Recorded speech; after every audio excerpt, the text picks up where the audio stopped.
Who's that? That? Well, this player down here, he thinks this game is going to be a breeze. We'll get his ID up. TheWinD. TheWinD.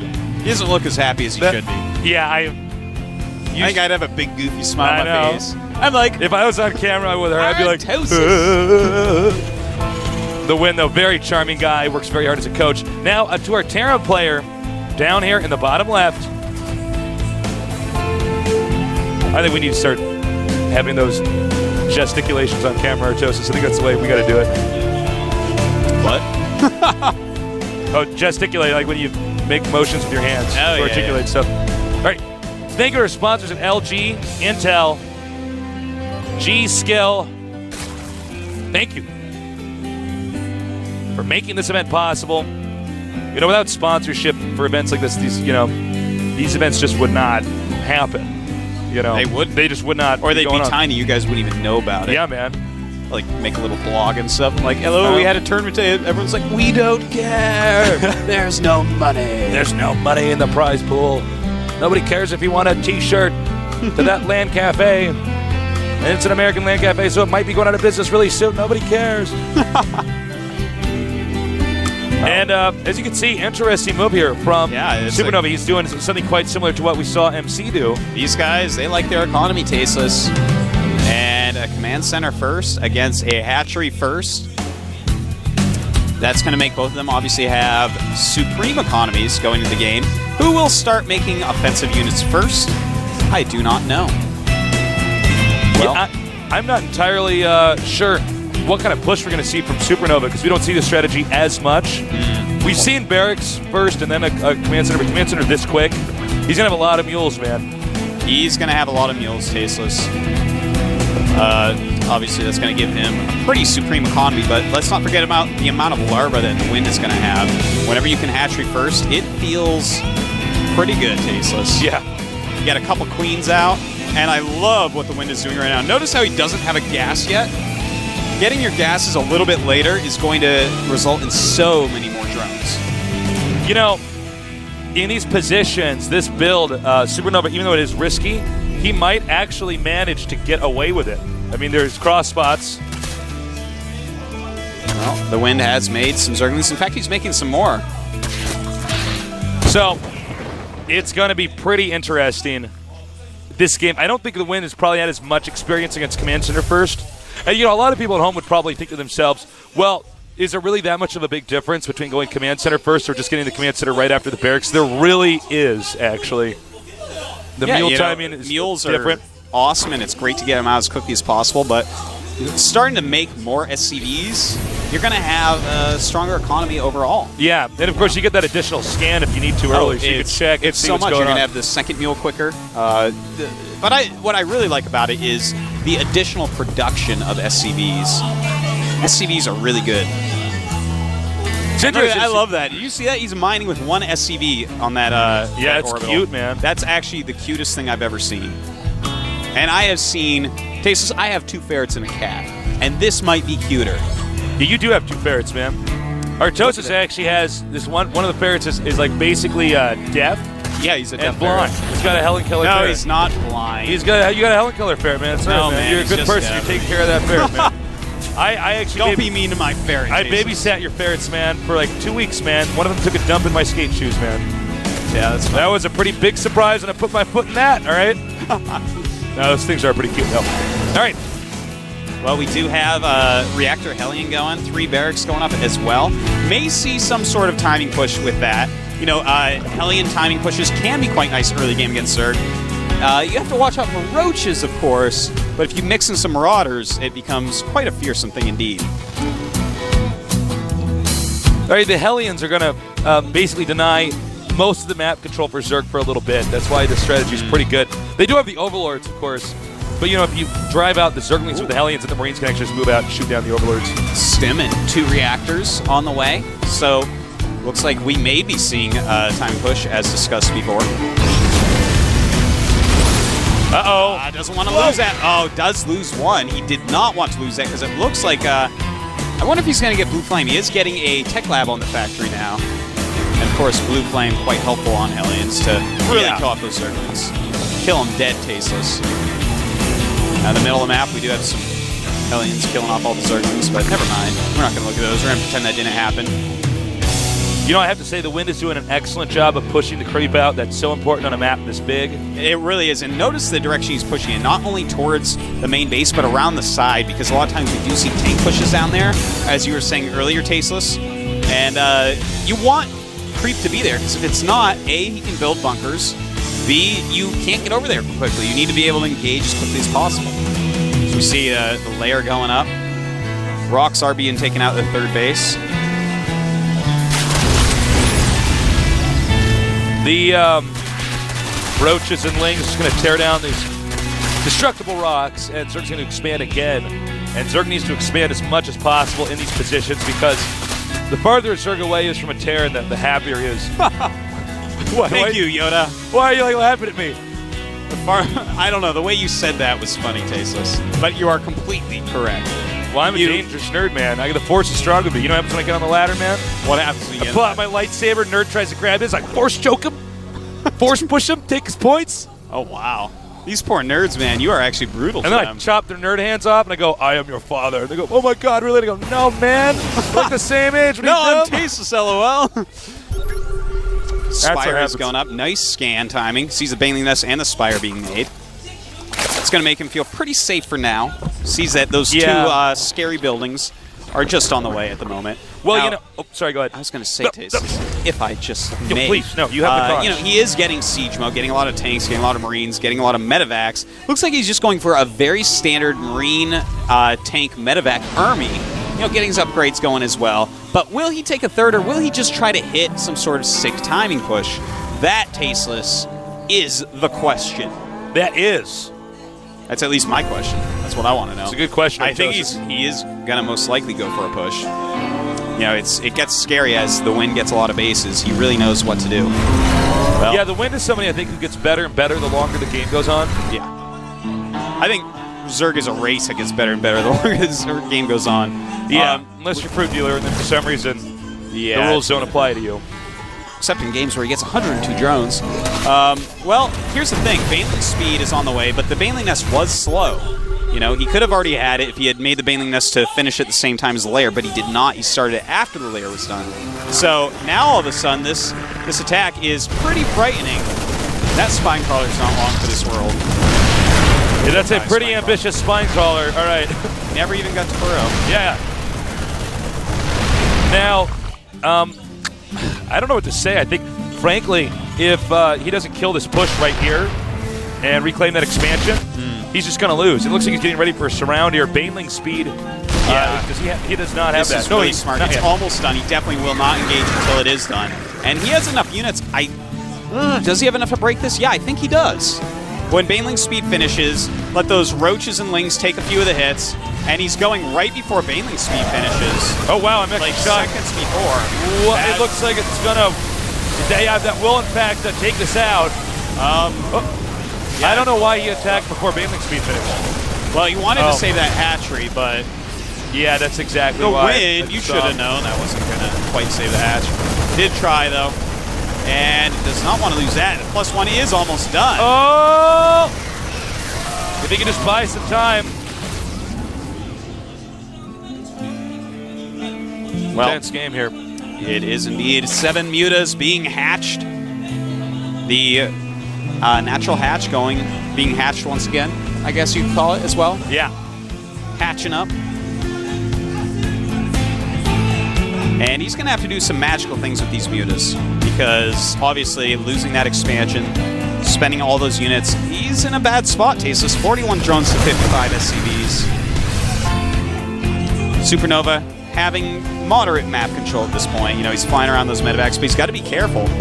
2 siege shanks and a bunch of Marines. Those mutas can catch that, kill it.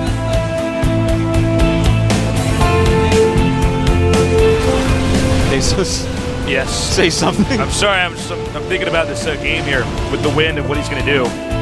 I mean, TheWinD has already lost his expansion. Yeah. The push can easily occur again. The only thing that's going on for TheWinD right now is that he has too many creep tumors around the map. He can move his army. Yeah. You can attack into that, kill off the Terranary. That's the bright side of what's going on here, but a stand from SuperNove. We've got to start eliminating some of these creep tumors. Trying to reclaim that hill. What a hippie. Wants that hill green again. Yeah, man. He I wonder needs, if creep counts as pollution. I bet it does, man. I bet it smells. I bet it does smell. No, I'm right. That's how they get their nutrients. 100% smells. 100%. But do Zergs have noses? Well, and if they do, can they smell very well with it? Just think about that. Some things are born with noses but not strong senses of smell. Or, not strong sense of sight like your blind Helen Keller ferret, man. You know? It's not blind. You're so mean. It's blind, man. I just doesn't pay attention. The ferret's actually too cool for me. It is. Well, we see he's getting ready to take his third base. TheWinD is probably going to want to take third base, but it looks like he may be trying to hit a timing here. Oh, he does not catch that medevac. That would have been pretty spectacular. Right now, 145 supply for Terran, 119 for TheWinD. Oh, man, this is like a timing attack doomed to fail, Tasteless. I don't know, but he realizes, oh, I'm behind. I kind of need something to happen. Something needs to occur. Well, you know what? Basically, SuperNove can do is he can just sit back and relax and wait for the Zerg to do something while he expands and upgrades and basically gets more ahead. So it's really up to TheWinD right now to kind of pull a rabbit out of his hat. Well, he's getting an infestation. And a third base drop. We got a drop over here. There it is. Up. Where are the mutas? The muta's way far away. Wow, that is such a long map. You know, that is one thing about this map that is annoying for Zerg, is that if their mutas are across the map, Tasteless, that medevac might do a lot of damage. Well, here's the problem, though, is that he actually basically gave up. Goodbye, medevac. Yeah, the medevac. But during this time, SuperNove has been pushing forward. He has a pretty sizable force. It's really those siege tanks that are so scary. 6 siege tanks. When he sieges those up, if targeted correctly, they're going to do massive damage to the Banelings. And very nice. TheWinD moving up. He's got to get these Banelings in there, but I don't think he's going to. The siege tanks do take him out, but he hits. He hits Tasteless. He just barely has enough mutas. I mean, enough Marines, excuse me. Now, SuperNove has to do damage and do damage fast. In fact, I think he might be out of time here. Again, some chills, Tasteless. 34 more Zerglings are hatching. TheWinD somehow holding together his defense. Just a few mutas. Oh, a few Marines left. He has to kill them. Please kill that Marine, finally. He's losing like 8 mutas to 2 Marines. No. And down that goes. But at the same time, a drop in the natural. And I think he didn't actually notice that very quickly because he's only at 43 drones right now. SuperNove with very nice multi-pronged harassment. But, he's got his third base up despite losing that army. It's 3 base versus 3 base, not the place you want to be as Zerg. TheWinD, though, very impressively holding things together more than you would imagine. Well, as you can see here, SuperNova is continuing to push. Yeah. He is not giving up. The creep spread is pretty good, so that's going to give the Zerg a lot of mobility. Although, if you note, it's only going in one direction. It's not multiple creep tumors. Yeah, he's only got 1 creep tumor out right now that's active. The rest were killed off. Now, this is kind of interesting. 6 infestors being made. He's actually making a tech switch, despite having nice upgrades for his Mutalisks at +2 attack. And look at that, catches a dropship very nicely. But he's switching over to infestors, and infestor play on a map this big is going to be pretty awesome. But he's got to live through this first. Nice move. And with those mutas out, the medevacs, oh my God, he's quite a few. If he can control those mutas right, he's actually going to lose. Oh my God, he's going to lose everything. That's like TheWinD is coming back. And, this is pretty impressive because he might turn into OGS SuperNove against MC. That is like, in my opinion, a round of 8, a round of 4 perhaps battle. A lot of infestors out. You're absolutely correct, Arjosis. That would be a very exciting sight to see. And remember, guys, this Zerg actually lost his natural. Normally, it's almost impossible to recover from. Yeah, I know. He's been doing a great job. Look at this, chasing out medevacs as well. Right now, we do have 6 infestors out. They have a lot of energy. He's adding some mutas as well, because when you have that many infestors, you may as well add some mutas. Wow, and look at this. SuperNove just keeps dropping, and it is not working out for him. And once again, another sack drop ship. He didn't want those mutas to be on the map that much longer, so he made a little drop over there and forced the mutas to go back home. But still, now with infestors out, infestors are pretty scary. Fungal growth. You know, you can steal the siege tanks. For a lot of this Parasite. game, there's been a like 20 supply to 40 supply lead by SuperNova, but now it's suddenly 130 to 146. And I got to tell you, I like the WinD's army better. I like it better, Tasteless. It's a lot of infestors. They almost have 2 fungals in them already because he did get that infestor energy upgrade. He's got enough creep out there that he can really move them around, be quite mobile. And SuperNova's already mined out his main base, so he's going to need to take another base pretty quickly here. You know, he's been forced to transition into Thors to try to hold off the mutas, but the problem is Thors are slow, clunky units, and you got to keep them with your army, so that's going to be pretty tough. They aren't so good against infestors either. Yeah, that's quite true. I mean, you just neural parasite him. Yeah.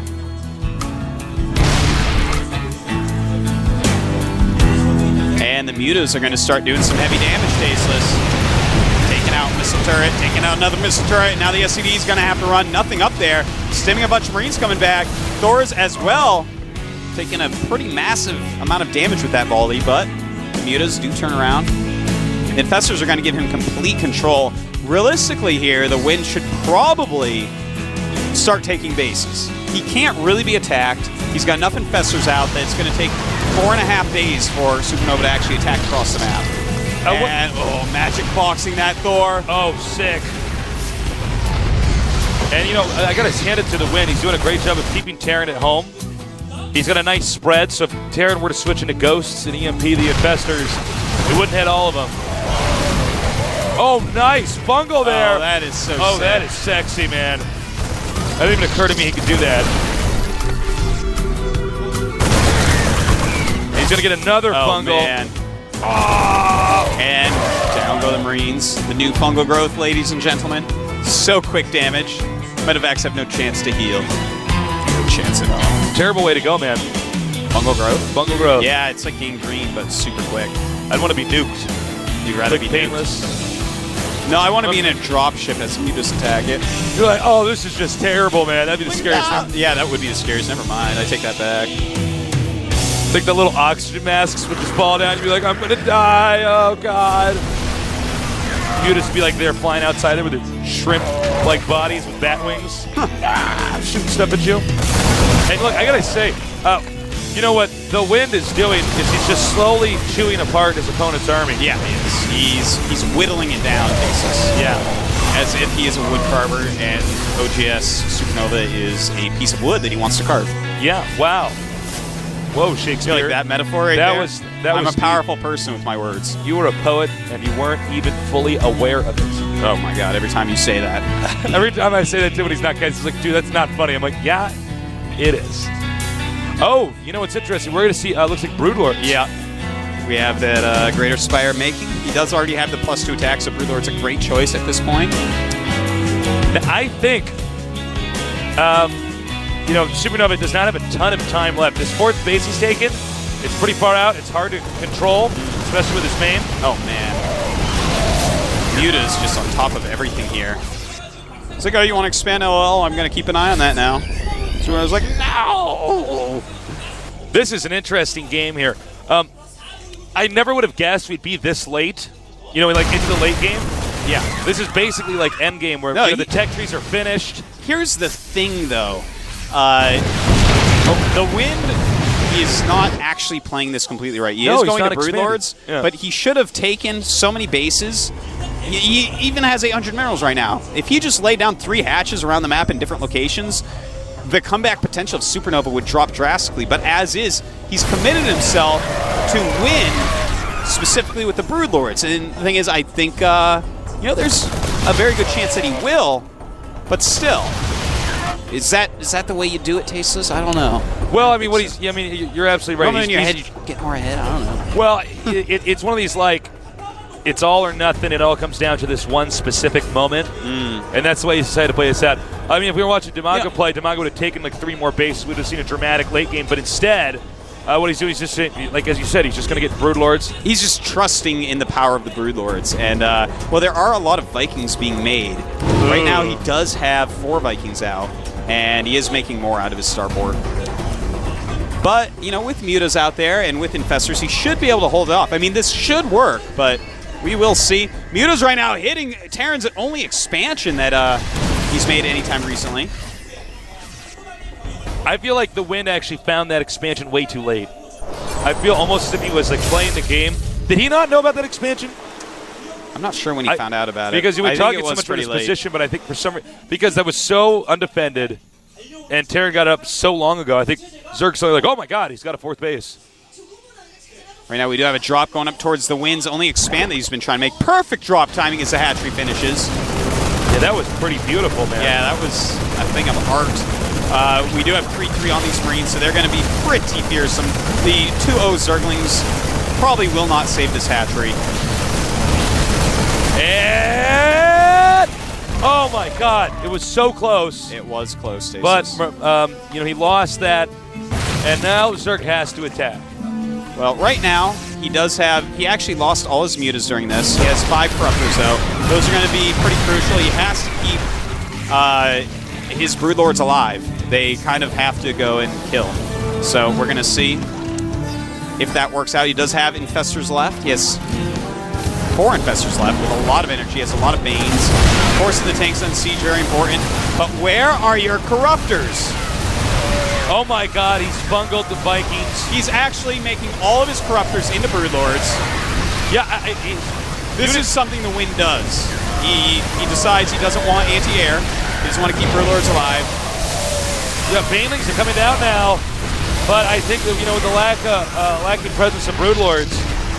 Well, it's absolutely ridiculous that he turned those 5 corruptors into broodlords instead of killing off some Vikings. Well, you don't need an endless number of broodlords. You just need a few with corruptors to defend them. You make the tanks on siege and then you roll in and kill everything. But he did not do that, and now he's dead. Yeah, I mean, economically, the Wind is in the Stone Age right now. Yeah, he's got no economy. He's got no units. He's at 74 supply against 170. Yeah, I mean, I got to be critical of the Wind here. I mean, he really had a chance at this and totally botched it. Totally botched it. We have not seen players get this much of an advantage and then throw it away. Yeah. I don't feel like SuperNova actually did some kind of like epic, his first push was nice. Endgame play. And then the Wind outplayed him until the Wind decided to never take another base and just go broodlords and have 0 anti-air. He let all his mutas die. When you go broodlords against Terran, you want to keep the mutas alive. You want to keep corruptors out because Vikings are really the only way for Terran to deal with them. Oh my god. Sniping some of the mutas. And you know what? I think we might see GG any second here. Yes, indeed, we will. He has nothing left. Just a few patches left at his natural. Man. EMP, very nice on the infestors. And, we had them all in one hotkey. That's going to be a GG. Man. Well, SuperNova, 2-0. Looks like he will advance, no matter what at this point. And we're going to have one more game to figure out who does advance with him. Is it going to be Holt Prime, or is it going to be OGS MC? I want to say OGS MC, but, Holt played so well. And, of course, the team is very close here at OGS, so I guess if you're a coach and, SuperNova goes on, I guess you're a winner. Yeah, absolutely. I mean, his time is better spent helping the team. He is the coach, so good job to SuperNova. I'm happy that SuperNova is going on. This guy has so much potential. Used to be by Sayer in StarCraft 1, and now a pretty amazing Terran in StarCraft 2. So as you can see, MC 1-1, the WIND 0-2. Bolt 1-1, tied with MC. And finally, we're going to have 2-0 SuperNova. We know for sure he's going to move on. Yeah. That's swell. That's swell. That's swell of him to move on. People have no idea what I'm talking about. It's like cracks up when you're reading their words. Guys, thank you so much for joining us here. It's a real treat to be casting for the Codas again. So much fun here. So much competition. It's only our first day back here at work. We've been a little bit rusty, Artosis. Yeah, we're getting back into back into the groove. Back into the groove of things tasteless. It's true enough that every little thing I do for So we're going to have, I believe, a brief little break here coming up. We've already done 2 games. And, yeah, it's going to be pretty interesting. I bet I can hold my breath longer than you can. Can you hold your breath for the 2 minutes that we might have a break on, Artosis? You know what we're going to do, Artosis? We got to start introducing the players. Give me your hand. You guys are doing what the Tierra girls were doing. You know what I'm talking about? You don't know what I'm talking Ready? about. Yeah. What? Tastosis. Tastosis. Okay, that's how we can introduce ourselves. It's a real treat to catch these games. Tastosis. We got to learn Oh, that yeah, for we- people. It's like Drivers League. Yeah, no kidding. Oh, man. So, man, MC against Pult, who do you think is going to win? Do you think MC's going to do a more stable build? I think he better. Yeah. But he might. The thing is, his style, for the most part, he does take risks. Yeah, he kind of calculates it out. He's like, all right, this is the risk I want to take. He doesn't play like a solid, safe, secure style. Yeah. So it's time for that 2-minute break. We'll be back soon. This is the GSL.